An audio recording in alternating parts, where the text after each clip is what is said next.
Lalu saudara Nadia yang mewakili bentuk antilop mengatakan, saat seekor pemangsa mencoba memburu antilop Afrika, antilop melompat menjauh dengan lompatan yang energi, pantatnya yang berwarna putih mengacaukan garis pandang pemangsa lalu menendang dengan keras dengan kaki belakang untuk bertarung. Oh shit.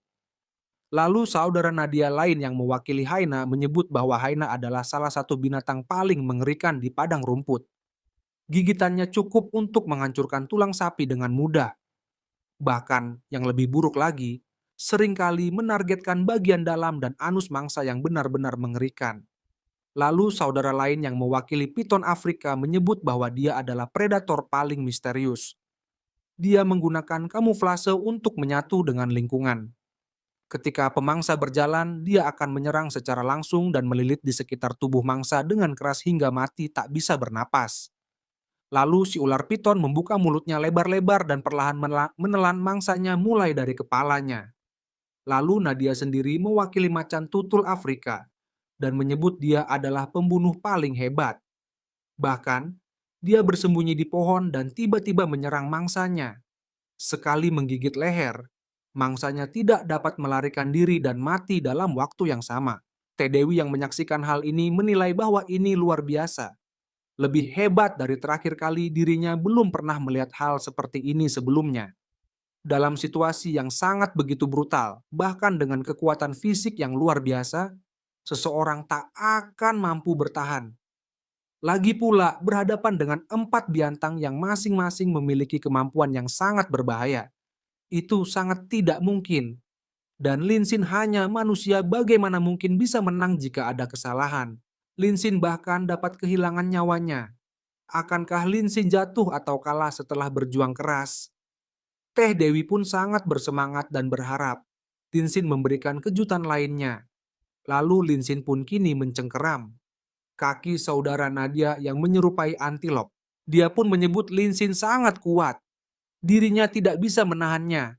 Dia pun meminta saudaranya untuk membantunya. Namun sang piton juga mengatakan bahwa dirinya sedang berusaha dengan baik agar Lin Xin tidak bisa bernapas. Namun sama saja seperti tak ada yang terjadi, Lin Xin seperti sedang membaca puisi. Dirinya tak bisa menahannya lagi. Dan seketika sang piton mengaku kalah. Hal ini juga diikuti oleh sang antelop. Dan kini Lin Xin pun menargetkan sang macan tutul. Hingga Lin Xin mengunci kaki macan tutul. Dan mulai mengebol-ebol dengan rudal besar. Hingga sang macan tutul mengakui kekalahannya. Di saat yang sama, Teh Dewi yang menyaksikan kegilaan ini merasa sangat bersemangat. Dan tingkat kesukaan Nadia pun bertambah sebesar 5%, yang membuat tingkat kesukaan Nadia menjadi 100%. Dengan ini, sistem pun mengucapkan selamat kepada Lin Xin, karena telah menyelesaikan misi serangan balik 100% yang keenam.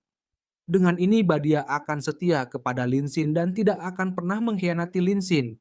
Dan pada serangan balik ini, Lin Xin tidak mengeluarkan uang sepeser pun, sehingga tidak ada cashback, dan semua atribut bertambah 1 poin hingga kini berada di level 18. Lin Xin juga dipersilakan untuk memilih skill apapun. Dan saat ini jumlah pilihan skill yang tersisa adalah sebanyak 2 kali lagi. Kemudian Lin Xin pun mengatakan bahwa yang tersisa hanyalah Sang Haina. Sang Haina pun seketika meronta karena itu adalah titik kelemahannya. Lin Xin pun mengatakan bahwa itu sudah terlambat untuk memohon rasa kasih sayang sekarang. Hingga Sang Haina juga tumbang. Dan semua kegilaan ini pun membuat tingkat kesukaan Teh Dewi bertambah 8%. Hingga totalnya saat ini berada di angka 70%. Hingga kini mereka semua pun hanya bisa terbaring tak berdaya. Lalu di saat itu Teh Dewi pun melepaskan ikatannya. Dan secara tiba-tiba merangkak ke tubuh Lin Xin layaknya mewakili seekor buaya betina. Dan Teh Dewi juga ingin diperlakukan seperti itu. Namun, Lin Xin seketika bertanya apa yang sedang Teh Dewi lakukan. Mendengar hal ini, Teh Dewi menjadi malu dan seketika lari meninggalkan Lin Xin. Lin Xin pun seketika bertanya-tanya mengapa Teh Dewi malah lari. Anjir, bego banget Lin Xin Cok. Lalu setelah 1 bulan program pertukaran studi di luar negeri berakhir, dan kini Lin Xin pun sudah berada di bandara kota Kape. Dan mereka pun diantar oleh Nadia bersama yang lainnya. Nadia pun mengatakan bahwa pemerintah kota Kape telah menjangkau hubungan kerja sama yang dalam dengan suku Kanda. dan mengalihkan wilayah suku Gyaku kepada mereka. Suku Kanda sekarang telah tumbuh menjadi suku besar. Ada banyak masalah yang harus dihadapi. Mereka berempat akan sangat sibuk mulai sekarang. Nadia pun menyebut bahwa semua ini berkat Linsin hingga suku Kanda berkembang seperti ini. Linsin pun senang mendengarnya. Sekarang Nadia punya uang. Nadia dapat mengunjungi dirinya di Cina kapan saja jika Nadia sange. Nadia pun menyebut setelah perkembangan suku ini stabil, dirinya pasti akan datang menemui Linsin. Pemerintah bahkan membangun banyak menara. Sekarang mereka semua punya handphone. Mereka bisa video call saat dirinya sange pada Linsin. Nadia pun seketika memeluk Linsin dan meminta Linsin berhati-hati dalam perjalanannya. Kemudian Linsin bertanya kepada kepala suku untuk satu pertanyaan terakhir. Bagaimana kepala suku bersama semua orang ke kampus hari itu? Dan untuk membantunya, dirinya sudah mengatur kalau presiden datang, tapi dirinya tidak mengharapkan kepala suku akan datang juga. Kepala suku pun menyebut bahwa itu adalah bimbingan dari Dewa Penjaga. Malam sebelumnya dirinya bermimpi Linsin diserang oleh keluarga biker. Itu sebabnya dirinya memimpin semua orang buat pergi membantu Linsin. Percaya atau tidak, itu benar-benar bimbingan dari Dewa Penjaga yang mereka percayai. Dan setelahnya Linsin pun berangkat. Dalam pikiran Linsin, Linsin pun bertanya-tanya, mungkinkah benar-benar ada Dewa Penjaga? Namun Linsin tidak ingin memikirkan hal ini. Terserah apakah itu ada atau tidak, itu tidak penting karena sekarang dirinya akan kembali ke negaranya. Selain itu, ada yang aneh sejak ritual itu. Teh Dewi selalu menghindari dirinya setiap kali Teh Dewi melihat dirinya. Linsin pun bertanya-tanya mungkinkah dirinya membuatnya takut. Namun menurut Linsin itu mungkin yang terbaik. Cewek manja itu biasanya mengikuti dirinya secara diam-diam sepanjang waktu. Itu sangat menjengkelkan dan dirinya tak bisa mendapatkan uang dari serangan balik dan akhirnya ada kedamaian. Ini sangat enak sekali. Kemudian saat ini teman sekamar Linsin yaitu Wuzi sedang melakukan pekerjaannya. Dan sistem navigasi ponsel Wuzi menyebut bahwa Wuzi sudah sampai di dekat tujuannya. Sesi navigasi ini sekarang sudah selesai. Kemudian di saat itu Wuji mendapat pesan dari Jautong yang mengatakan bahwa Zhang Hao dan dirinya sudah sampai di bandara. Linsin akan sampai 3 jam lagi. Jautong pun bertanya, apakah Wuzi dapat datang tepat waktu. Wuzi menyebut bahwa dirinya akan datang segera setelah mengantar pesanannya. Dirinya akan tiba tepat waktu. Jautong pun meminta Wuzi untuk santai, serta meminta Wuzi untuk tidak terlalu memaksakan diri.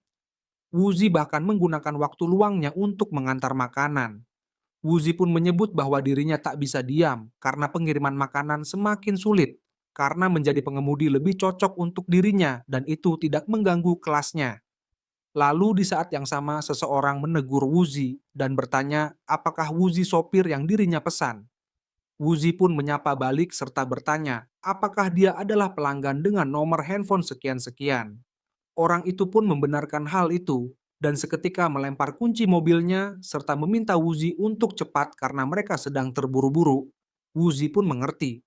Lalu saat di dalam mobil, pria itu pun meminta si wanitanya dipanggil dengan nama Guo-Guo untuk memutar lagu yang bagus untuk Tuan Yin.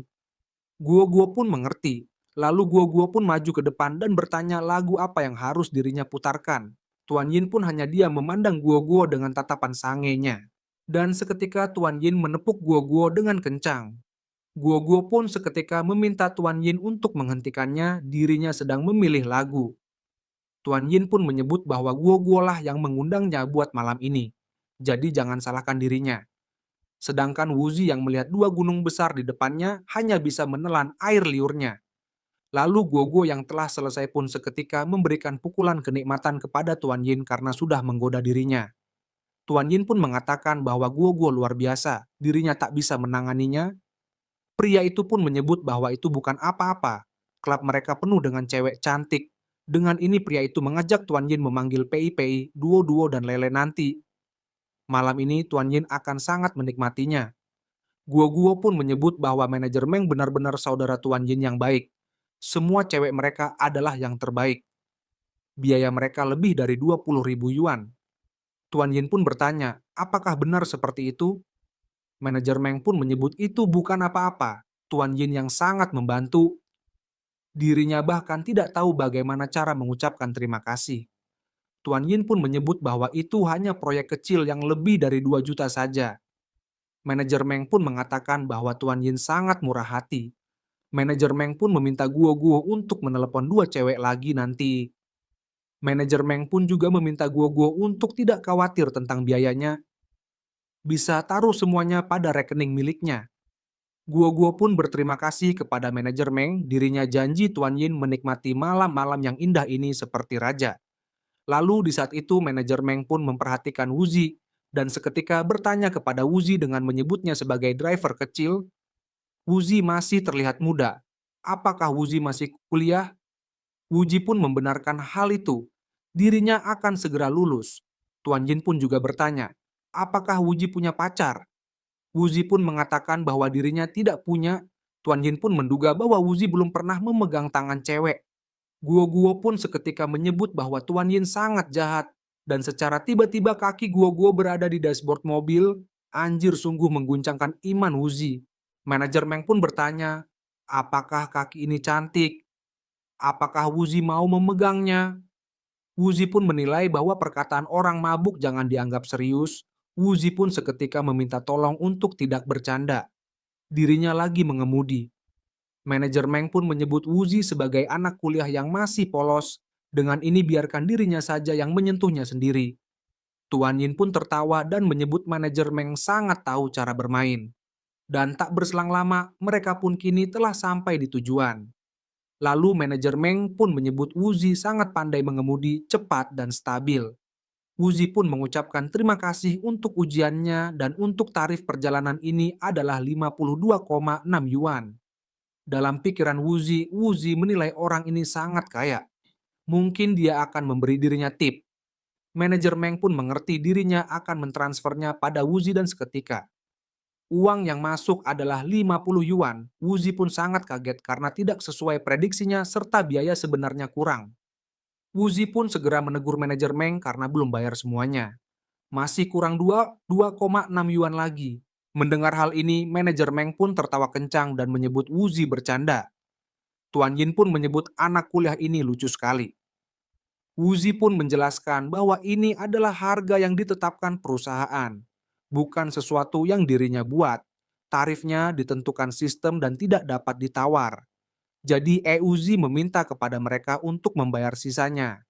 Manajemen pun menyebut bahwa Wuzi menghasilkan beberapa ratus sehari, dan Wuzi peduli dengan 2,6 yuan itu. Ini bahkan tidak cukup untuk segelas teh susu. Wuzi ternyata orang pelit. Tidak heran Wuzi masih jomblo. Manajemen pun menegaskan bahwa itu bukan urusannya. Wuzi pun kembali memohon kepada manajemen agar tidak membuat hal ini sulit baginya. Setiap perjalanan yang dirinya nilai tidaklah mudah. Manajemen pun bertanya, apa yang Wuzi pikirkan? Apakah Wuzi layak mendapatkan waktu dirinya? Wuzi hanya seorang driver yang bau. Apakah Wuzi tahu siapa dirinya? Dirinya adalah manajer sebuah klub malam.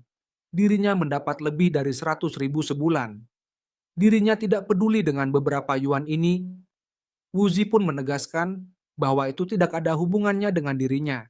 Jika manajer tak bayar 2,6 yuan, manajemen tidak bisa pergi. Manajemen seketika mendorong Wuzi dan bertanya, apa yang salah dengan Wuzi? Menagih dirinya hanya karena 2,6 yuan. Wuzi pun seketika terjatuh dengan keras hingga ponselnya pecah. Wuzi pun seketika kaget saat melihat ponselnya. Guo pun seketika meminta manajemen untuk mencukupkan hal ini dan mengajak manajemen untuk segera masuk. Dan jangan pedulikan dia. Bagaimana jika dia mengaku manajer memukulnya dan meminta biaya medis itu akan sulit. Manajemen pun menyebut bahwa Wuzi masih sehat dan dirinya hanya memberikan dorongan ringan. Siapa yang percaya dia terjatuh? Jelas dia hanya memeras dirinya. Manajemen pun memberitahu Wuzi bahwa jika dirinya menelepon polisi, Wuzi mungkin akan dipenjara selama seminggu. Tapi dirinya harus membawa saudaranya buat bermain-main sekarang. Jadi tidak ada waktu buat pecundang seperti Wuzi. Guo pun segera membawa mereka berdua masuk dan jangan biarkan Wuzi merusak kesenangan mereka. Lalu di saat yang sama, Zhao Tong pun menelepon Wuzi. Zhao Tong pun bertanya, apakah Wuzi sudah selesai? Mereka sudah menjemput Lin Xin. Zhao Tong pun mengajak Wuzi untuk makan malam di tempat biasa, mereka akan menunggu. Namun Wuzi pun mengatakan bahwa dirinya sedang sial ketemu pelanggan bajingan. Dan setelahnya Wuzi pun menjelaskan kepada mereka. Zhao Tong pun sangat marah mengetahui ini dan menyebut mereka keterlaluan. Tidak hanya menolak buat bayar, tapi juga mendorong Wuzi. Zhao Tong pun bertanya, apakah dia tidak tahu malu? Zhao Tong pun menyebut walaupun mereka marah mendengar hal ini, mereka harus bisa menahan diri. Karena orang-orang dari klub malam besar biasanya memiliki hubungan dengan dunia bawah. Orang biasa seperti mereka tak mampu membalas orang-orang dari klub malam. Zhao Tong pun mengajak Wuji untuk melupakan 2,6 yuan itu. Namun Lin Xin pun mengatakan bahwa mereka tidak bisa melupakannya begitu saja. Ini bukan hanya tentang 2,6 yuan. Karena mereka melihat Wuji sebagai sopir remaja yang lemah, maka dari itu mereka akan menunjukkan bahwa sopir sewaan itu tidak mudah dibuli. Lin Xin pun segera mengambil ponsel Zhao Tong dan meminta Wuji untuk masuk dan mencari mereka serta awasi mereka sekarang. Dirinya akan segera ke sana dan memanggil polisi juga. Dirinya pastikan Wuzi akan mendapatkan 2,6 yuan itu. Kemudian beralih ke klub malam. Saat ini manajer Meng dan Tuan Yin nampak bersenang-senang dan Tuan Yin yang sedang meminumkan sebotol Amer kepada Guo-Guo. Hingga Guo-Guo tersedak dibuatnya. Dan kembali Tuan Yin meminta pelayan untuk memberikan sebotol minuman lagi. Anjir dicekok bray. Namun di saat pelayan ingin menyerahkan botolnya, botol itu terlepas dari pegangan Tuan Yin dan seketika pecah. Pelayan itu pun meminta maaf. Namun, manajer Meng bereaksi keras hingga memukulnya serta bertanya apa yang pelayan ini sedang lakukan. Pelayan ini bahkan tidak bisa menyerahkan botol dengan benar. Pelayan ini merusak seluruh suasana. Manajer Meng pun meminta pelayan ini membersihkan ini sekarang juga. Jika dirinya menemukan satu potongan kaca saja, akan dirinya masukkan ke mulut pelayan. Pelayan ini pun seketika meminta maaf untuk hal ini. Manajer Meng juga meminta PIP untuk menari. Lele dan Duo-Duo terus melayani Tuan Yin. Biarkan Tuan Yin mencoba pembersihan wajah itu. Sedangkan pelayan itu pun hanya bisa menangis karena luka yang dia derita. Di saat Lele dan Duo-Duo sedang melayani Tuan Yin, manajer Meng pun memperhatikan seseorang yang sedang berdiri di balik pintu dan bertanya, siapa yang berani berdiri di luar? Dirinya sudah bilang untuk tidak mengganggu mereka. Dan saat pintu dibuka, ternyata itu adalah Wuzi. Wuzi pun mengatakan karena manajer Meng tidak mau membayar, dirinya akan menelepon polisi. Tuan Yin pun tertawa melihat hal ini. Wuzi benar-benar mengikuti mereka sampai ke sini. Manajer Meng pun mulai mencaci Wuzi dengan kasar dan menyebutnya marah karena 2,6 yuan saja. Inilah alasan Wuzi tetap miskin, hanya karena 2,6 yuan. Apakah Wuzi pikir polisi akan peduli? Wuzi pun menyebut bahwa dirinya sudah merekam bukti manajer menawarkan prostitusi. Jadi, polisi akan datang buat menangkap manajer karena itu, tunggu saja hingga manajer masuk penjara. Manajer Meng pun bertanya, apakah Wuzi berani mengancamnya? Dirinya akan memberi Wuzi pelajaran. Di saat manajer Meng ingin mendaratkan pukulannya, seketika tangan God Hand Lin Xin menahan pukulan itu, serta menyebut bahwa polisi akan datang dalam beberapa menit lagi. Jika manajer Meng tidak mau memberi biaya tambahan, maka tetaplah di sini dan bersikaplah baik. Manajer Meng pun bertanya, apakah Wuzi menghubungi bekingannya? Dirinya akan mengingat Wuzi. Jangan harap hidup Wuzi akan mudah sekarang. Paling lama dirinya akan dipenjara selama 24 jam karena wanita, lalu membayar denda dan keluar. Manajer Meng pun bertanya apa yang dapat Wuzi lakukan kepada dirinya. Lin Xin pun bertanya, apakah manajer Meng pikir manajer Meng akan cepat keluar dari penjara? Maka dirinya akan pastikan manajer Meng tidak keluar sama sekali. Manajer Meng bertanya, apakah Lin Xin pikir Lin Xin bisa menahannya di sana? Manajer Meng pun penasaran, apa yang bisa Lin Xin lakukan? Manajer Meng pun akan melihatnya nanti. Lalu Lin Xin pun bertanya kepada pelayan, apa tangannya baik-baik saja? Dirinya lihat manajer Meng menyakiti pelayan di video. Lin Xin pun meminta pelayan membawakannya mesin ATM. Dirinya mau membawa bajingan ini ke penjara. Pelayan pun bingung dengan situasinya. Lalu Tuan Yin pun menyebut ini jauh lebih menarik dari pembersihan wajah. Tuan Yin pun meminta pelayan untuk mengambilnya. Dirinya mau melihat apa yang dapat dilakukan anak kuliahan ini. Pelayan pun mengerti. Lalu di saat pelayan menyerahkan mesin ATM, pelayan berbisik kepada Lin Xin dan meminta Lin Xin untuk segera pergi. Lin Xin tak bisa membuat masalah dengan manajer Meng. Lalu manajer Meng pun menyebut bahwa mesin ATM-nya sudah ada. Manajer Meng pun bertanya, mau apa lagi sekarang? Apakah Lin Xin ingin memukulnya dengan benda itu? Atau Lin Xin mau membuat dirinya menggesek 2,6 yuan dari kartunya? Lalu pelayan lain pun mengatakan bahwa mahasiswa ini berdebat dengan manajer karena 2,6 yuan. Dia sudah berakhir. Siapapun yang menyinggung manajer Meng akan berakhir di rumah sakit dalam waktu 3 hari. Lalu di saat itu Lin Xin pun menggesek kartunya dan mesin ATM pun memberitahu bahwa kartu Lin Xin memiliki saldo sebesar 50 juta. Dan ini mengagetkan mereka. Tuan Yin tidak menyangka Lin Xin ternyata sangat kaya. Lin Xin pun seketika mengatakan bahwa dirinya sedang mengumpulkan bukti atas kejahatan manajer Meng ini. Siapapun yang memberikan satu bukti yang kuat, dirinya akan memberikan hadiah 3 juta yuan. Siapa yang datang pertama akan dapat, selama buktinya kuat uang akan ditransfer secara langsung. Para petugas dan pelayan pun kaget mendengarnya. Manajer Meng pun seketika bertanya, Lin Sim ini siapa? Lin Xin pun menyebut bahwa dirinya orang kaya dan orang yang selalu membela kebenaran. Manajer Meng pun mengerti. Jadi Lin Xin mau mengumpulkan bukti untuk melawan dirinya. Manajer Meng pun menantang Lin Xin dan memintanya untuk melakukannya. Dengan ini mereka akan melihat siapa yang memberikan bukti itu. Para petugas pun seketika terdiam mendengar manajer Meng berkata seperti itu. Manajer Meng pun bertanya, apakah Lin Xin pikir memberikan uang akan membuat dirinya takut? Sayang sekali, otak Lin Xin tidak bekerja dengan baik.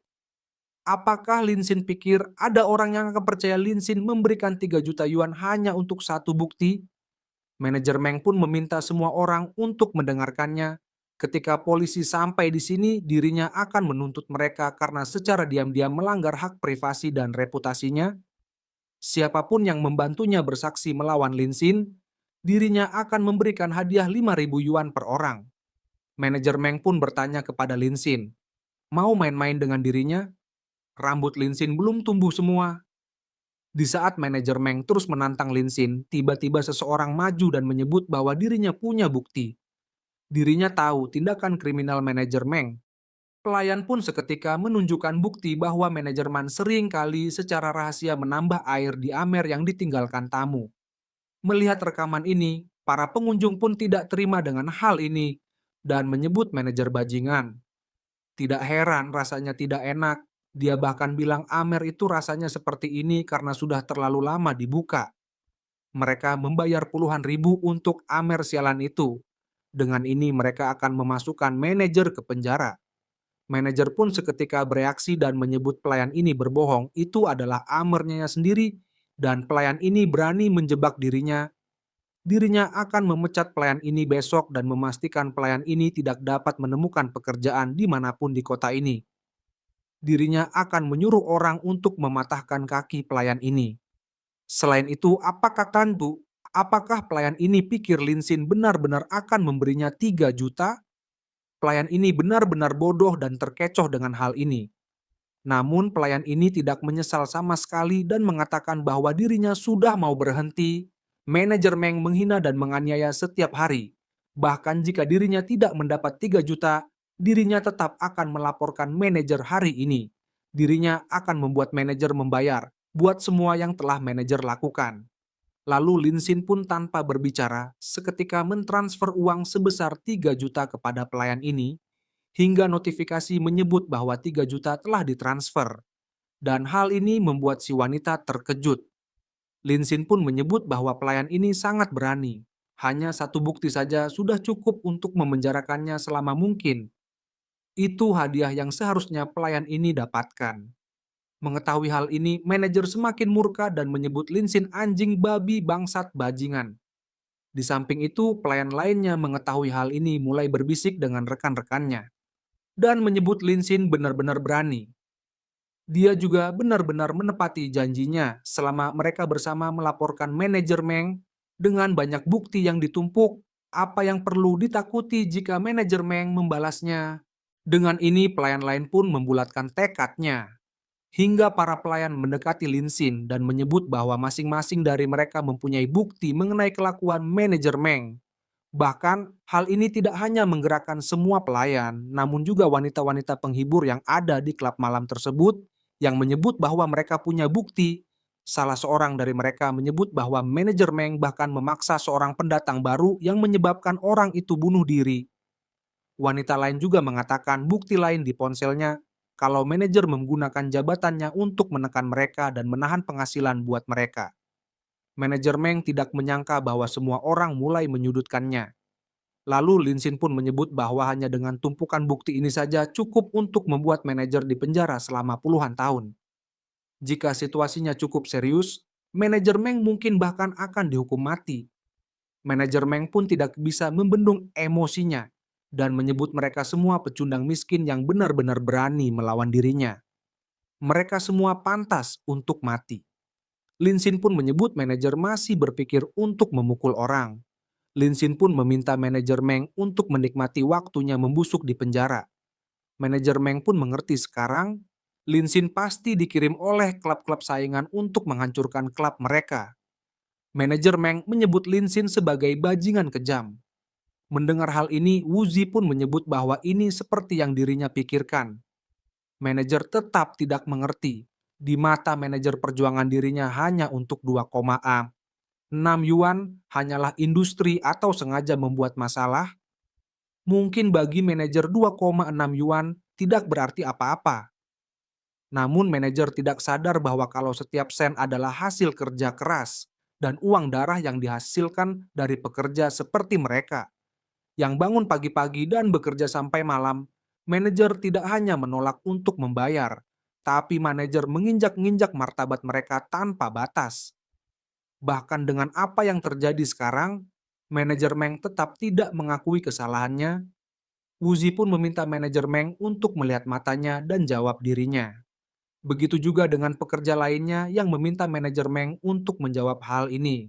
Manajer Meng Gemang yang menatap semua orang hanya bisa terdiam dengan tangisnya di Cengengjing. Lalu tak berselang lama petugas pun datang dan bertanya siapa yang menelepon polisi. Mereka pekerja klub malam pun mengaku bahwa merekalah yang meneleponnya. Dan setelah laporan ini, karena manajer Meng didakwa dengan banyak kejahatan serius, dia didenda dengan 2,6 juta yuan. Dia dihukum selama 36 tahun penjara, dan klub yang terlibat ditutup secara permanen. Selain itu, polisi meluncurkan operasi skala penuh untuk mereformasi seluruh industri klub malam di kota Yanjiang. Semua klub malam diperintahkan untuk tutup selama 3 bulan untuk perbaikan dengan perkiraan kerugian melebihi 100 juta yuan. Lalu saat ini di penjara, manajer Meng pun masih syok dengan keadaannya dan bertanya-tanya bagaimana ini bisa terjadi. Semua karena hanya 2,6 yuan. Dirinya benar-benar bodoh. Manajer Meng pun akhirnya sangat menyesal dan meminta seseorang menolongnya. Dirinya telah salah, dirinya akan membayar kembali 2,6 yuan sekarang juga. Hingga tangisan penyesalan ini berlangsung sepanjang malam. Kemudian berpindah ke pasar malam. Linsin dan teman-temannya pun kini bersulang. Begitu juga dengan karyawan klub malamnya mengucapkan terima kasih kepada Linsin sebagai dewa kekayaan. Karena telah memberi mereka keadilan dan memberi mereka uang untuk dibelanjakan. Lalu keesokan harinya, Zhao Tong pun kini berjalan bersama Xiao Hua. Zhao Tong pun menyebut bahwa hari ini adalah hari ulang tahun Xiao Hua. Zhao Tong pun bertanya, apakah Xiao Hua sudah memutuskan mau kemana? Xiao Hua pun kaget karena dirinya benar-benar lupa. Dengan ini, biarkan dirinya melihat di media sosial tempat-tempat baru yang dibuka baru-baru ini. Zhao Tong pun mempersilahkan Xiao Hua melihat dan memilih mana saja yang Xiao Hua suka. Lalu Xiao Hua pun menunjukkan sesuatu kepada Zhao Tong dan mengatakan bahwa belakangan ini dirinya terus melihat video tempat ini secara online. Zhao Tong pun menyebut bahwa tempat ini kelihatannya benar-benar bagus. Namun, Xiao Hua menyebut ulasan mengatakan bahwa segelas kopi harganya lebih dari 200 yuan itu terlalu mahal. Mungkin mereka harus pergi ke tempat lain. Namun Zhao Tong merasa ini bukan apa-apa. Dirinya sudah menabung hasil kerja part-time-nya selama ini. Jika Xiao Hua suka, maka mereka akan pergi harga. Dirinya akan mentraktir Xiao Hua hari ini. Xiao Hua pun tidak menyangka ini dan mengucapkan terima kasih. Di tempat yang sama, nyatanya Lin Xin bersama teman sekamar yang lain sedang melewati jalan itu. Dan Wuzi mengajak mereka untuk makan hotpot pedas. Dan Lin Xin pun bertanya kepada mereka, apakah itu Zhao Tong? Wuzi pun membenarkan hal itu. Tidak heran Zhao Tong bilang sibuk saat mereka tanya apakah dia akan bergabung dengan mereka untuk makan hotpot. Ternyata dia pergi untuk makan malam bersama pacarnya di tempat mewah ini. Zhao Tong ini lebih menghargai hubungan romantisnya daripada persahabatan. Zhao Tong lupa asal-usulnya. Lalu Lin Xin pun mengajak mereka secara rahasia mengambil beberapa foto yang memalukan dan mengirimnya di media sosial untuk mempermalukan Zhao Tong di depan umum. Zhang Hao pun setuju dengan ini mereka akan membuat Zhao Tong membayar karena meninggalkan teman-temannya demi seorang wanita. Wuzi pun menyebut bahwa ini ide yang bagus. Lalu saat mereka masuk, Xiao Hua pun menilai tempat ini sangat berkelas. Dan seorang pelayan yang melihat tamu datang segera meminta mereka untuk mengikutinya dan mengarahkan mereka ke sebuah tempat untuk mereka berdua. Namun Xiao Hua menyebut bahwa dirinya melihat kursi di dekat jendela kosong. Bisakah mereka duduk di sana? Namun pelayan pun menyebut bahwa kursi-kursi itu dipesan dengan harga tinggi oleh tamu lain. Tamu reguler hanya bisa duduk di sini. Zhao Tong pun mengatakan kepada Xiao Hua bahwa itu tidak masalah. Dirinya akan menggunakan lampu handphonenya untuk membantu Xiao Hua mengambil foto. Xiao Hua pun mengerti. Di samping itu, Lin Xin dan teman-temannya yang baru masuk juga diarahkan di meja yang sama, jauh dari jendela dengan jarak yang cukup jauh dari Zhao Tong dan Xiao Hua. Wuzi pun mengatakan bahwa ini tidak bagus. Mereka terlalu jauh untuk bisa melihat Zhao Tong dengan jelas. Zhang Hao pun juga mengomentari dan bertanya tempat macam apakah ini. Bahkan, kursinya dibagi berdasarkan kelas. Lalu perhatian Lin Xin pun teralihkan dengan tamu yang baru datang dengan pakaian mewah dan para pelayan pun menyambut mereka dengan sopan dan bertanya apakah mereka sudah reservasi. Selain itu, para pelayan juga mempersilahkan tamu tersebut untuk menggunakan handuk serta hadiah cookies buatan tangan yang baru mereka kembangkan. Lalu wanita ini pun mengatakan bahwa tempat ini benar-benar sesuai dengan reputasinya, pelayanan ini sangat bagus. Si pria pun seketika menanggapi pertanyaan pelayan dan menyebut bahwa mereka belum reservasi. Pelayan itu pun menyebut bahwa itu tidak masalah dan mempersilahkan mereka untuk mengikutinya. Lalu pelayan pun menyebut bahwa tempat ini memiliki pencahayaan yang baik dan pemandangan penuh jalan yang ramai serta menyerahkan menunya. Klien juga bertanya rasa kopi seperti apa yang mereka suka. Dirinya bisa membuat beberapa rekomendasi.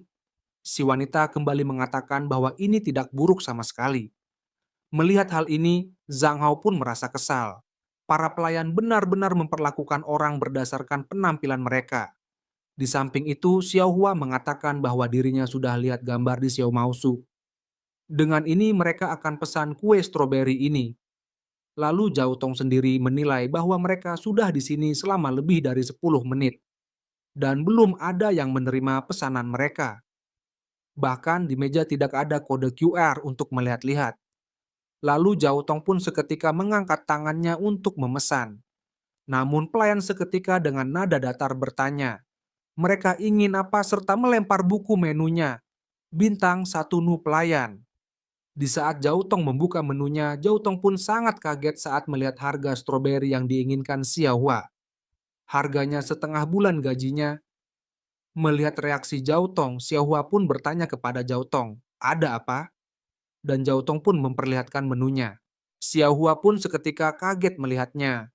Xiao Hua pun seketika berbisik kepada Zhao Tong bahwa ini mahal sekali dan bertanya bagaimana jika mereka memesan yang lain. Sedangkan pelayan sendiri meminta mereka untuk cepat membuat pesanan karena mereka sangat sibuk. Si pelayan sendiri menilai bahwa mereka ini terlihat seperti mahasiswa miskin. Mereka menunda waktunya mendapatkan tip dari tamu kaya. Lalu Zhao Tong pun mengatakan bahwa ini tidak apa-apa dan meminta Xiao Hua untuk menikmati perayaan ulang tahun Xiao Hua hari ini. Xiao Hua pun terharu mendengarnya, sedangkan Zhao Tong hanya bisa menangis dalam hatinya. Lalu dalam pikiran Xiao Hua, Zhao Tong sangat baik kepadanya. Kalau nanti ulang tahun Zhao Tong, dirinya akan menyiapkan hadiah yang lebih bagus untuknya. Lalu saat Zhao Tong hendak membayar, lagi-lagi Zhao Tong heran mengapa mereka dilayani pelayanan untuk bayar, sedangkan dirinya harus pergi ke kasir. Pelayan pun seketika memberitahu Zhao Tong bahwa mereka adalah pelanggan VIP mereka. Lalu pelayan pun menyebut bahwa Zhao Tong memesan 2 kopi kapal api dan 1 kue stroberi. Totalnya adalah 1.564 yuan. Pelayan pun bertanya, Zhao Tong ingin bayar dengan metode apa? Zhao Tong pun menyebut dengan scan barcode. Pelayan pun mengerti dan akan men-scan kode Zhao Tong. Lalu di saat Zhao Tong mencoba menunjukkan kodenya, Zhao Tong bertanya-tanya mengapa pembayarannya tidak berhasil. Pelayan pun bertanya, mungkinkah saldo dana Zhao Tong tidak cukup? Zhao Tong pun merasa aneh, jelas-jelas dirinya punya cukup saldo. Lalu melihat Zhao Tong yang lama, Xiao Hua pun mendekat dan bertanya, ada apakah? Zhao Tong pun menyebut bahwa ponselnya kentang, kode pembayarannya tidak muncul. Mendengar hal ini, Xiao Hua pun bertanya, apakah Jatong mau pakai punyanya lebih dulu? Namun, Zhao Tong tidak menginginkan hal itu dan akan mencobanya lagi. Lalu pelayan pun mengatakan, jika Zhao Tong tidak bisa membayar, mereka tidak akan bisa melayani Zhao Tong. Dan bisakah Zhao Tong lebih cepat atau Zhao Tong bisa pergi ke kafe lain saja? Zhao Tong pun seketika bertanya maksud pelayan ini, ponselnya cuma lagi lambat dan pelayan menyuruhnya untuk pergi. Beginikah cara pelayan memperlakukan pelanggan? Pelayan pun mengatakan, dengan segala hormat mereka tidak harus mengikuti permainan Zhao Tong yang pura-pura kaya, padahal kurang uang. Terlebih lagi, kafe ini utamanya melayani pelanggan kelas atas. Zhao Tong sudah berdiri di sini terlalu lama, hingga mengganggu pengalaman bersantap pelanggan lain. Zhao Tong pun kaget dan tidak terima dengan kata-kata pelayan ini. Lalu di saat yang sama, seorang pengantar makanan pun datang dan bertanya, apakah pesanannya sudah siap? Namun pelayan ini seketika bertanya siapa yang membiarkannya masuk dan meminta si kurir untuk keluar. Pelayan ini pun mengatakan, apakah si kurir tidak melihat tanda di pintu? Hewan peliharaan dan kurir dilarang masuk. Si kurir pun seketika mengatakan goblok dan balik bertanya, apakah si pelayan pikir dirinya mau masuk? Dirinya menunggu di luar selama 30 menit dan pelayan tidak membawa pesanannya. Di luar panasnya 40 derajat dan pelayan mengabaikan dirinya di luar selama 30 menit. Kalau dirinya menunggu lebih lama, dirinya pasti didenda karena pengiriman lambat. Pelayan pun kesal mendengarnya dan bertanya, apa urusannya denda si kurir dengan mereka? Yang dirinya tahu kaki kotor yang menodai lantai premium mereka. Si pelayan pun meminta si kurir keluar sekarang dan jangan ganggu tamu terhormat mereka. Si kurir pun sangat kesal mendengarnya. Lalu di saat itu seseorang turun dan bertanya, ada ribut-ribut apakah ini? Pelayan pun segera mendekat dan memanggil wanita itu dengan sebutan bos, serta memintanya melihat orang itu. Dia membuat lantai mereka kotor. Melihat hal ini, manajer pun kaget dan menyebut si kurir telah mengotori lantainya yang bersih, serta mengata-ngatai kurir dengan sebutan lelaki kelas rendahan. Manajer pun bertanya kepada si kurir, apakah si kurir tahu semahal apa biaya renovasi tempat ini? Segera manajer memanggil security. Dan seketika si kurir dikepung oleh security. Dan si kurir menerima sebuah serangan. Hingga si kurir berteriak kesakitan karena ditendang. Melihat hal ini, Zhao Tong pun bertanya, apa perlu menindas seseorang seperti ini? Lalu tamu VIP pun menegur manajer untuk cepat menyelesaikan ini karena terlalu ribut. Si wanita pun menyebut bahwa terlalu banyak orang bergerombol di sana dan mereka menutupi cahaya untuk selfie. Manajer pun seketika meminta maaf kepada semua orang. Dirinya akan segera menanganinya. Lalu manajer pun menyebut si kurir telah mengotori lantai, tapi dirinya tidak akan menyulitkan kurir. Manajer pun meminta si kurir untuk membersihkan lantainya sekarang dan pergi atau dirinya akan melaporkan si kurir. Si kurir pun kaget dan mengatakan bahwa dirinya di sini untuk mengambil pesanan dan manajer mau dirinya membersihkan lantainya. Kembali Zhao Tong bereaksi dan meminta si manajer untuk tidak berlebihan. Manajer telah menindas orang yang jujur. Manajer pun menyebut bahwa dirinya sudah muak dengan mereka semua, dan seketika manajer meminta security untuk mengusir mereka sekarang, serta manajer akan memblacklist mereka dari KP-nya. Segera security meminta Zhao Tong dan Xiao Hua untuk pergi sebelum mereka mengambil tindakan kasar. Zhao Tong sendiri pun bingung harus apa dirinya menghancurkan hari ulang tahun Xiao Hua. Namun di saat itu tiba-tiba seseorang memoto kejadian ini, hingga mengejutkan semua orang. Dan ternyata itu adalah Lin Xin sang pencari keadilan. Lin Xin pun meminta mereka melihat apa yang berhasil dirinya foto. Cuman kape kopi kecil tapi sok jago menindas orang yang baik. Ini sangat menarik. Zhao Tong dan Xiao Hua pun kaget melihat Lin Xin ada di sini. Manajer pun seketika marah dan bertanya, Lin Xin siapa seenaknya saja memotret. Manajer pun meminta Lin Xin untuk menghapus foto itu. Lalu pelayan juga memberitahu manajer bahwa beberapa orang ini masuk tapi belum memesan. Ada kemungkinan mereka satu kelompok. Manajer pun mengatakan bahwa kelompok mahasiswa miskin yang datang kemari cuma untuk menikmati as. Segera manajer meminta security untuk mengambil ponsel Lin Xin. Di saat security mulai mendekati Lin Xin, di saat itu jiwa jagoan Neon Lin Xin pun membara dan dengan cepat menumbangkan semua security yang mencoba mengambil ponselnya. Manajer pun menyebut bahwa Lin Xin sangat berani melawan. Dengan ini dirinya akan menelepon polisi. Lin Xin pun menantang balik manajer dan mempersilakannya. Dirinya juga akan melaporkan ini ke asosiasi konsumen. Apakah tindakan manajer soal memilih dan mengusir pelanggan itu legal? Manajer pun bertanya soal memilih dan mengusir pelanggan ini. Kalau Lin Xin orang kaya, tentu mereka akan melayani. Cuma sampah seperti Lin Xin sebaiknya menjauhlah dari sini. Mendengar hal ini, Lin Xin pun bertanya maksud manajer. Selama orang kaya yang datang, mereka bisa jadi anjing penurut apa semuanya bisa dilakukan asal bayar. Pelayan pun seketika bereaksi dan membenarkan hal itu. Siapa yang mau menolak uang? Sayangnya mereka cuma sekumpulan gelandangan. Lin Xin pun merespon hal ini dengan nada menantang dan bertanya, bagaimana pelayan tahu kalau dirinya tidak punya uang? Pelayan pun menyebut bahwa itu bisa dilihat dari baju, sepatu, dan semua barang yang Lin Xin kenakan. Semuanya terlihat murah. Apakah Lin Xin tidak tahu seperti apa orang kaya itu? Gaya berpura-pura pun tidak meyakinkan. Jika Lin Xin orang kaya, dirinya akan langsung makan tai. Idih mencoba melawan MC Bray.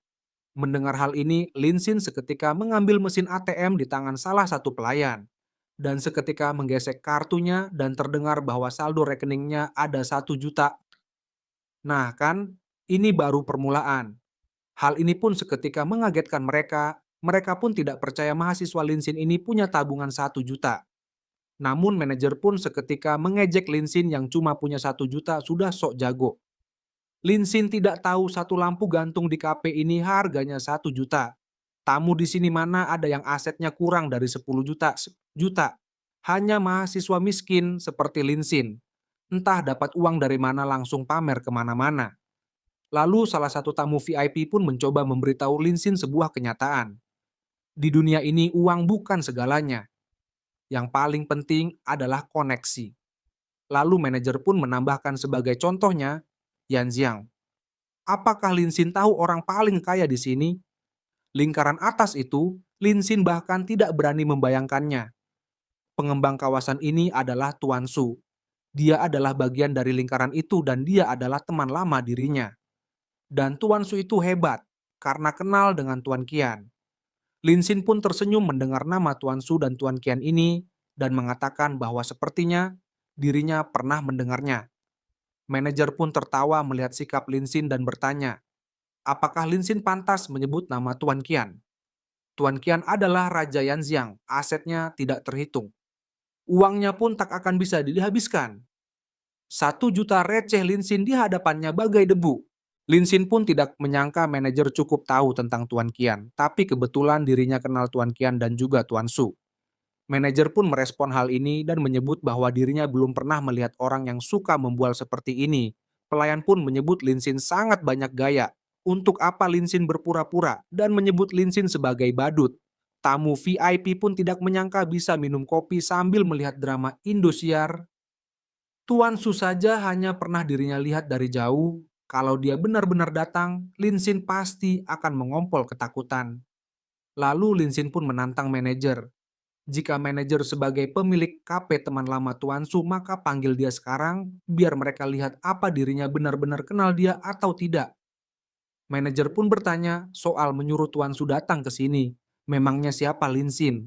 Tuan Su itu orang penting. Memangnya bisa Lin Xin perintahkan semuanya untuk datang? Lin Xin pun mengatakan, jika dirinya tidak kenal Tuan Su, 1 juta di kartu ini akan jadi milik manajer. Kalau dirinya kenal dia, nanti manajer harus menyerahkan KP-nya kepada dirinya. Dirinya akan dengan berat hati menerimanya. Mendengar hal ini, semua pelanggan pun terdadam. Dan seketika tertawa lepas, mereka menyebut Lin Xin sedang bermimpi di siang bolong. Dia minta pemilik KP untuk menyerahkan KP-nya. Apakah Lin Xin kebanyakan baca manhwa? Lin Xin pikir dia benar-benar dewa kekayaan. Seseorang pun meminta pemilik KP untuk menerima tantangannya. Lumayan dapat 1 juta secara gratis. Biar anak itu tahu kerasnya dunia. Mendengar semua dorongan, manajer pun mengerti dirinya akan menerimanya. Kebetulan bisa jadi hiburan untuk tamu-tamu. Tapi kalau Lin Xin kalah, bukan cuma 1 juta ini jadi miliknya. Lin Xin dan teman-teman sampah harus berlutut dan memohon ampun. Manajer pun bertanya, apakah Lin Xin berani? Lin Xin pun seketika bertanya kepada teman-temannya, apakah berani? Zhao Tong pun menyebut ini tidak masalah, cuma berlutut saja. Zhang Hao pun bertanya untuk meyakinkan diri. Apakah Lin Xin ini benar-benar kenal dengan Tuan Su? Lin Xin pun membenarkan hal itu. Mendengar hal ini, mereka pun percaya dan akan menerima taruhan ini. Lin Xin pun menyebut bahwa manajer telah mendengarnya dan sekarang manajer bisa menelponnya. Manajer pun menyebut kalau Lin Xin sudah tidak sabar untuk tamat, dirinya tidak akan menghentikan mereka. Lalu Tuan Su pun menjawab panggilan ini. Manajer pun meminta maaf karena mengganggu Tuan Su. Manajer pun akhirnya memperkenalkan dirinya dengan nama Jamet. Jamet pun menyebut bahwa beberapa hari yang lalu dirinya mengantarkan hadiah ke kantor Tuan Su. Tuan Su pun menyebut bahwa dirinya tidak ingat dan bertanya, ada perlu apa? Dirinya sangat sibuk. Jamet pun mengatakan bahwa dirinya yang menyewa ruko hasil pengembangan Tuan Su. Dirinya ingin mengajak Tuan Su minum kopi, sekalian bicara kerja sama lanjutan. Namun Tuan Su seketika menyebut bahwa dirinya tidak ada waktu. Jamet pun seketika panik dan meminta Tuan Su untuk tidak menutup teleponnya terlebih dahulu. Hari ini ada mahasiswa tidak tahu diri di KP-nya. Dia bilang kenal dengan Tuan Su dan Tuan Qian. Dia pamer dan berbohong memakai nama mereka. Dirinya tidak tahan melihatnya. Jadi dirinya memberitahu Tuan Su apakah perlu diberi pelajaran.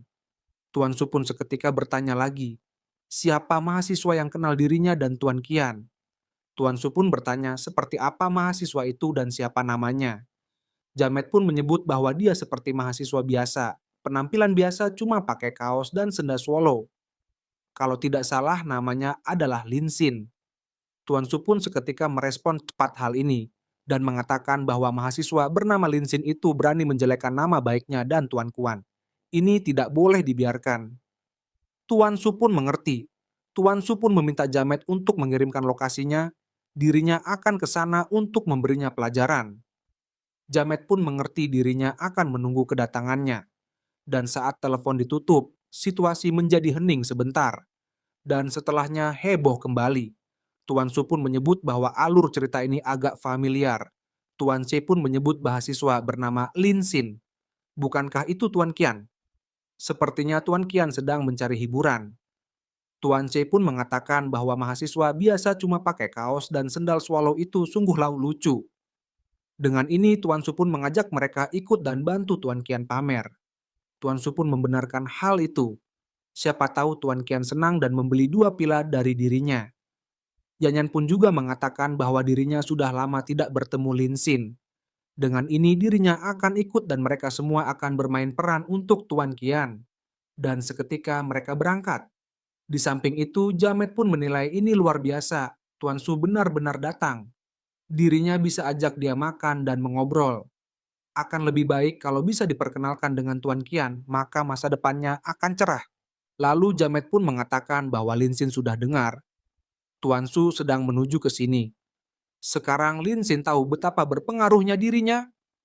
dirinya akan memberi Lin Xin kesempatan terakhir untuk menyerah, berlutut, dan memohon ampun. Mungkin dirinya bisa bicara baik-baik dengan Tuan Su untuk Lin Xin. Para pelanggan pun tidak menyangka Tuan Su benar-benar datang. Kalau dia marah, maka hidup Lin Xin di Yanxiang akan tamat. Namun jika dipikir kembali, tidak hanya di Yanxiang, dia bilang kenal dengan Tuan Qian kalau sampai besar. Bahkan di dunia bawah pun Lin Xin tidak bisa hidup. Lin Xin pun hanya tersenyum dengan hal ini dan menantang balik. Jika demikian, dirinya juga akan memberi Jamet kesempatan terakhir untuk menyerah. Selama Jamet menyerah, berlutut dan memohon ampun padanya sekarang. Mungkin dirinya bisa bicara baik-baik dengan Tuan Su untuk Jamet. Jamet pun marah mendengarnya. Jamet pun mengerti Lin Xin masih tetap tidak mau menyerah. Dengan ini mereka akan menunggu Lin Xin akan segera jatuh dalam keputusasaan. Lalu di sisi lain, kini orang-orang di luar kedai kopi pun heboh dengan kedatangan supercar di jalan ini.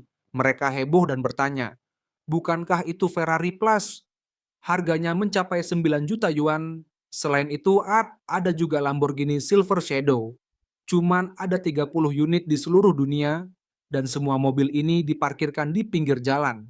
Dan kini semua konglomerat Yanxiang pun turun dari mobil mereka masing-masing, serta berjalan menuju kedai kopi di mana Lin Xin berada.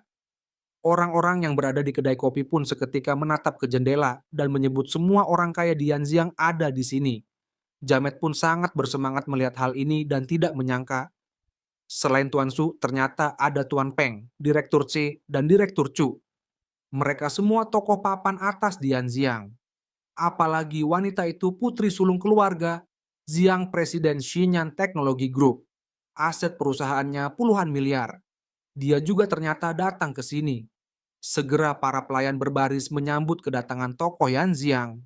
Jamet pun segera berlari menyambut mereka dan menyapa Tuan Su yang telah datang, sampai-sampai para CEO juga ikut hadir. Tokoh kecil ini benar-benar sedang manjur. Lalu Tuan Su pun seketika bertanya kepada Jamet, di mana mahasiswa yang Jamet sebut tadi? Jamet pun menyebut bahwa mahasiswa bedebah itu ada di dalam. Dan seketika mereka pun masuk ke dalam untuk menemui mahasiswa ini. Lalu saat di dalam, Lin Xin pun kini menunggu dengan santai, layaknya raja yang sedang menunggu budak. Dan mereka yang melihat Lin Xin pun menilai ini seperti dugaannya, bahwa mahasiswa itu benar-benar Lin Xin.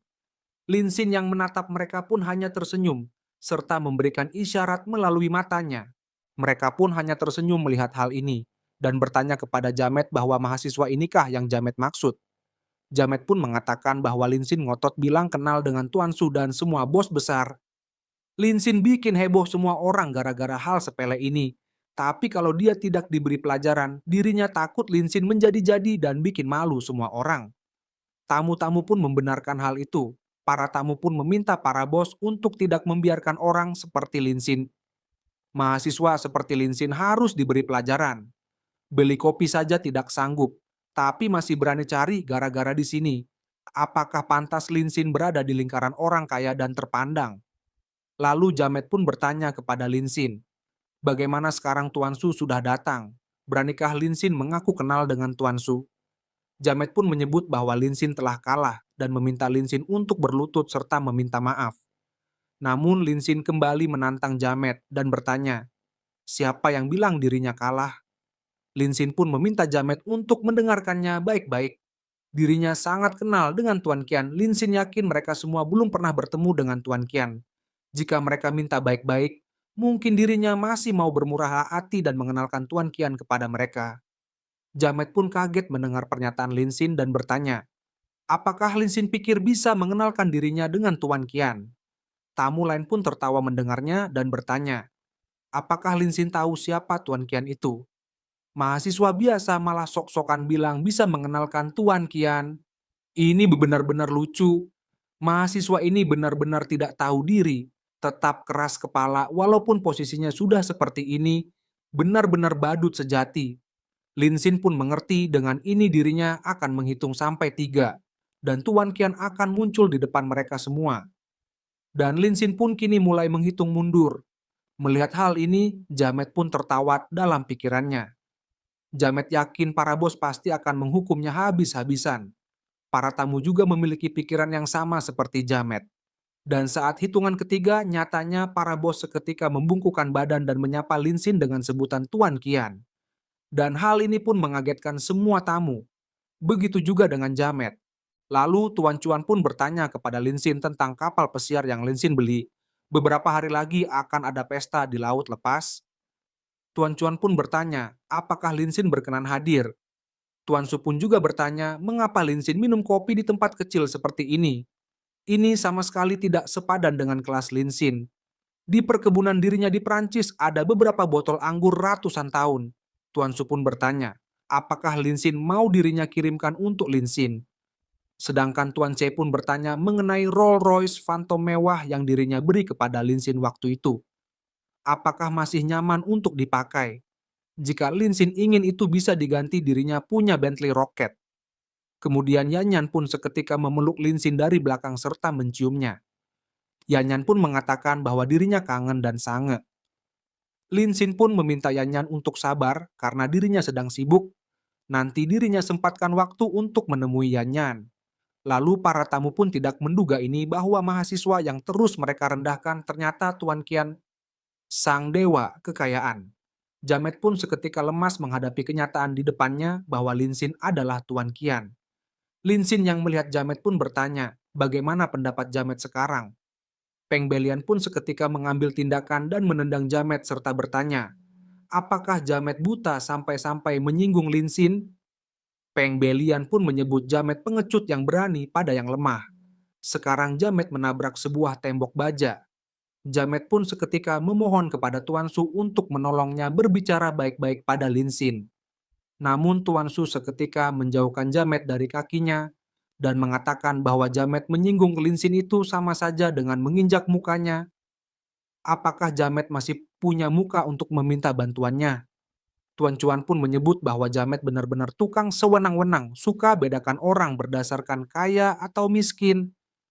Tuan Qian itu beda dari Jamet. Dia selalu rendah hati, tidak suka pamer dan suka mencari keadilan. Soalnya memang tidak ada yang bisa menyaingi kekayaannya. Uang akan selalu menciptakan ketimpangan. Jamet akan menyesali ini. Pelayan pun syok dengan kejadian ini. Dirinya pikir cuma mahasiswa biasa.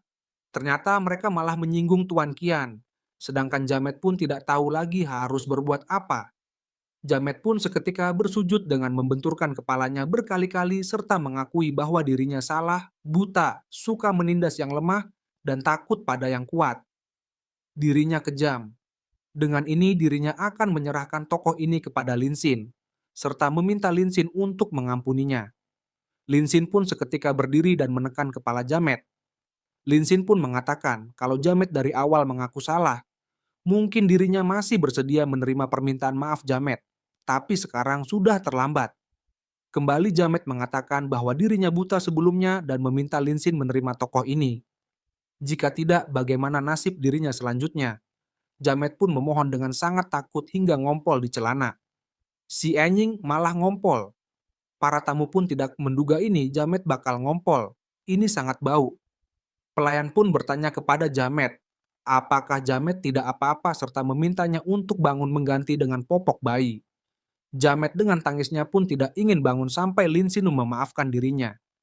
Lin Xin pun heran melihat Jamet yang bertingkah layaknya anak kecil. Lin Xin pun mengerti dan akan menerima tokonya. Namun Jamet harus memberikan tokonya kepada si kurir paket ini.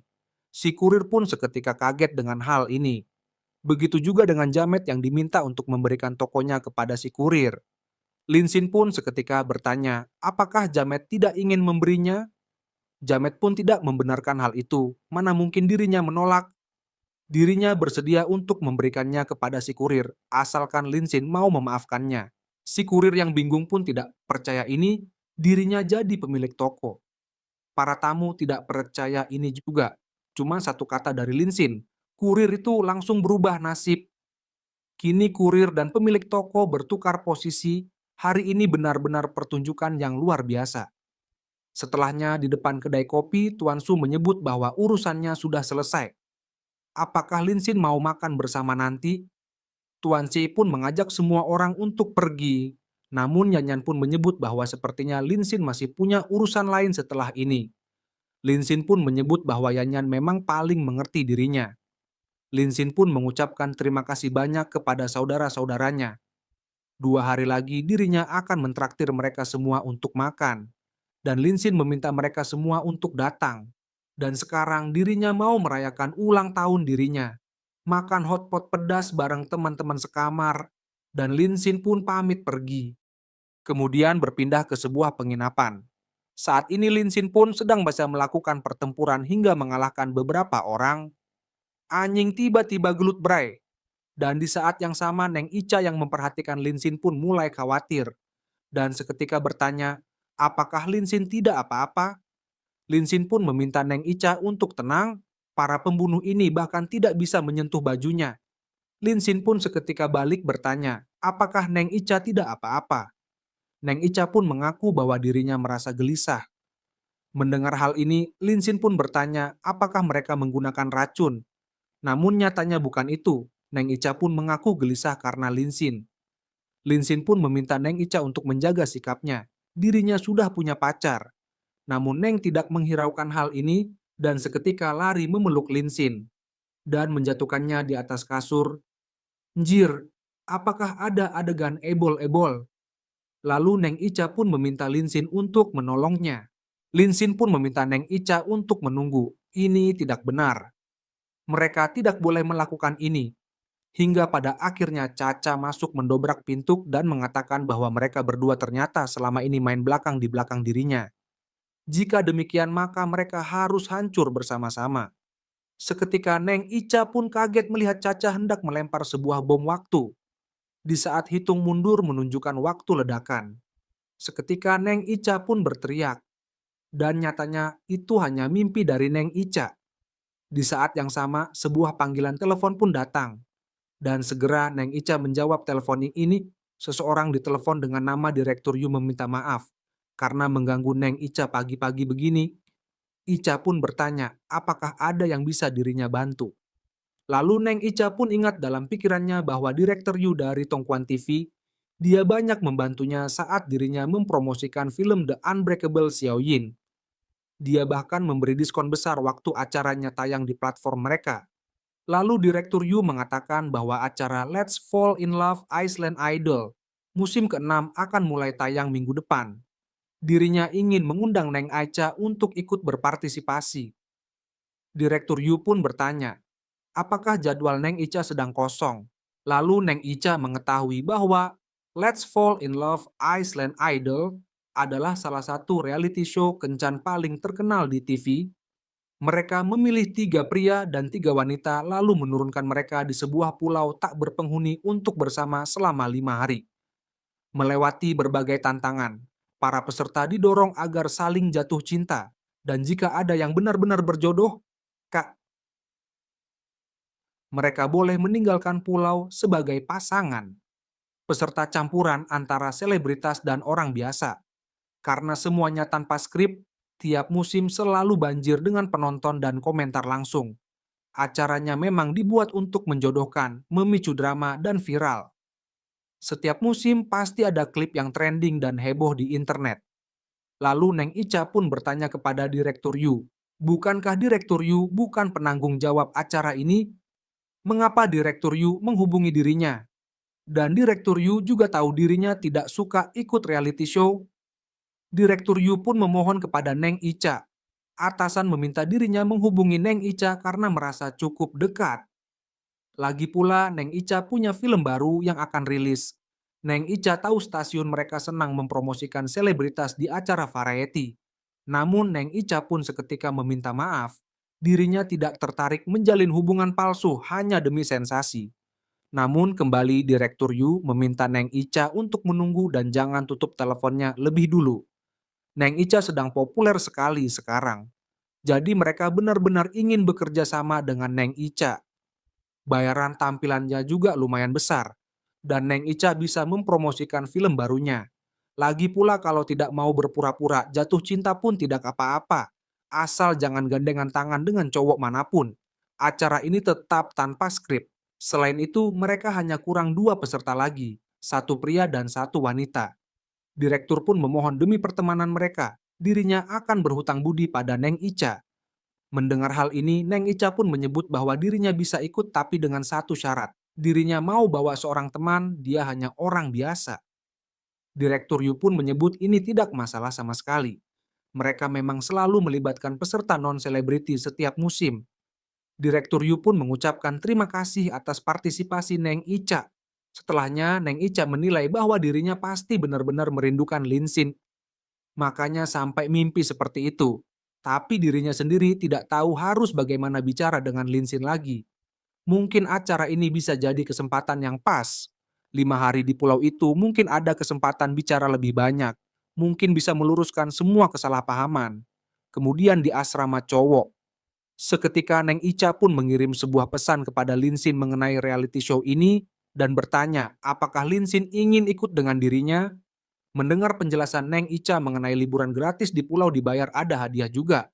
Lin Xin menilai ini pasti seru dan dirinya pasti ikut. Lagi pula dirinya sudah lama tidak bertemu Neng Ica. Lalu beberapa hari kemudian reality show gabungan antara bertahan hidup dan percintaan yaitu Let's Fall in Love Iceland Idol sekarang resmi tayang. Pembawa acara pun mengucapkan selamat datang di musim ke-6. Let's Fall in Love Iceland Idol. Dirinya adalah Dakei sebagai pembawa acara ditemani dengan rekannya yang bernama Siobai. Siobai pun juga mengatakan bahwa turut hadir hari ini adalah sponsor utama acara mereka, CEO dari Runze Kosmetik yaitu Yuan Run. Yuan Run pun menyapa semuanya. Pembawa acara pun menjelaskan bahwa ini sama seperti musim-musim sebelumnya. 3 pria dan 3 wanita yang tampan dan cantik akan tinggal di sebuah pulau terpencil, bertahan hidup, dan mencoba jatuh cinta bersama. Pada akhirnya siapapun yang berhasil sampai ke pulau kelimpahan akan lepas dari kemiskinan, meraih keberuntungan dan berhasil berpasangan. Pasangan pemenang akan menerima hadiah utama sebesar 1 juta yuan. Untuk itu, para penonton jangan lupa untuk mengirim komentar bulat sebanyak-banyaknya dan vote jagoan mereka. Setiap hari peringkat dukungan peserta akan diakumulasi, dan di hari terakhir pria dan wanita dengan dukungan terbanyak akan dinobatkan sebagai pemenang utama. Tapi ada twistnya. Pria dan wanita yang memenangkan uang belum tentu berpasangan dan yang meninggalkan pulau sambil bergandengan tangan belum tentu menang uang. Jadi, hubungan seperti apa yang akan terjalin? Dengan ini mereka akan menyaksikannya bersama-sama. Dengan ini mereka akan menyambut tamu pertama yaitu bintang populer yaitu Sui Chen. Kita sebut aja dengan Acuy. Selanjutnya tamu pria kedua model terkenal dari Korea yaitu Park Tae-jun. Kita panggil aja Rojalia Bray. Di saat itu tiba-tiba Yuan Ran berteriak dan memanggil nama Acuy. Dan ini mengagetkan pembawa acara. Dakei pun seketika berbisik kepada Xiaobei bahwa Yuan Ran bikin dirinya kaget. Untungnya kamera masih fokus ke para peserta, tidak tertangkap kamera. Kalau penonton tahu sponsor mereka cuma fangirl, Acuy bisa gawat. Xiaobei pun mengatakan bahwa ini tidak apa-apa. 80% kamera fokusnya ke peserta. Hampir tidak ada shot studio, lagi pula dia sponsornya dia mungkin sponsori acara ini demi si Acuy. Ini yang disebut bikin pangsit cuma demi cuka. Di sisi lain, para penonton wanita pun mulai bersemangat saat melihat si Acuy dan menyebutnya sangat ganteng kayak Mimin. Dan mereka pun mulai memberikan dukungan berupa komentar kepada si Acuy. Lalu pembawa acara pun kini memperkenalkan tamu pria ketiga, yaitu Lin Xin dari Fakultas Sastra Universitas Yanjiang. Para penonton pun kaget tamunya adalah seorang mahasiswa. Baru kali ini pesertanya mahasiswa biasanya yang sudah bekerja. Namun mereka menilai Lin Xin lumayan imut. Namun jika dibandingkan dengan si Acuy, Lin Xin terlalu jauh. Kemudian pembawa acara pun kini mengenalkan tamu wanita pertama yaitu Bling Bling. Seorang beauty blogger dengan lebih dari 8 juta follower. Para penonton pun seketika menyebut bahwa Bling Bling sangat imut dan mereka sering menonton video make up-nya. Dan kedua adalah penari modern yang sedang naik daun yaitu Yao Tio. Penonton pun menyebut bahwa sepertinya Yao Tio cocok dengan si Acuy. Dan terakhir tamu ketiga yaitu seorang artis Neng Ica. Para penonton pun kaget acara ini berhasil mengundang Ratu Es Neng Ica. Dan seketika komentar meledak saat Neng Ica hadir dan memuji kecantikannya. Dan sebagian orang mengaku menonton acara ini demi Neng Ica. Dan jika disandingkan dengan wanita lainnya, mereka kalah jauh. Lalu Pak pembawa acara pun kini menyapa para peserta yang sudah berada di pulau melalui speaker yang terpasang di pulau tersebut.